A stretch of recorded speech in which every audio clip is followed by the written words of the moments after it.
வகுப்பில் ஆசிரியர் பாடம் எடுக்கும்போது பாவை தனக்கு வந்த சந்தேகங்களை அப்பப்போ ஆசிரியர்கிட்ட கேட்டு தன்னுடைய சந்தேகங்களை தெளிவு பண்ணிக்குவாங்க.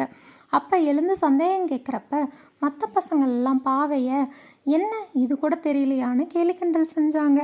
ஆனால் பாவை அதெல்லாம் பெருசாக எடுத்துக்கவே இல்லை.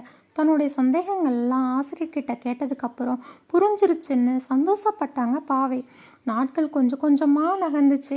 பாவையும் நன்றாகவே படித்து வந்தாங்க. பருவத் தேர்வுகளும் நெருங்கி வந்துச்சு. பாவையோட படிக்கிற சக மாணவிகளும் நல்லா படிக்கக்கூடியவங்களாக தான் இருந்தாங்க. தேர்வு நாளும் வந்துச்சு. அனைவரும் தேர்வு எழுதினாங்க.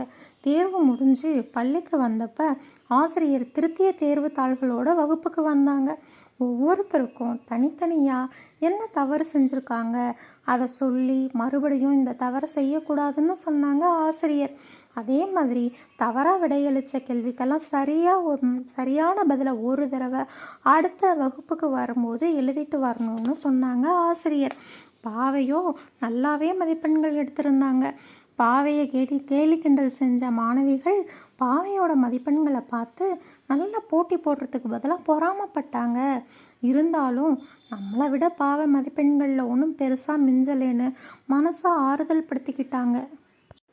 இதோட முழு கதையும் பார்க்க சேனலை சப்ஸ்கிரைப் பண்ணுங்கள். டிஸ்கிரிப்ஷனில் இருக்க லிங்கை கிளிக் செய்து பாருங்கள். தேங்க்யூ.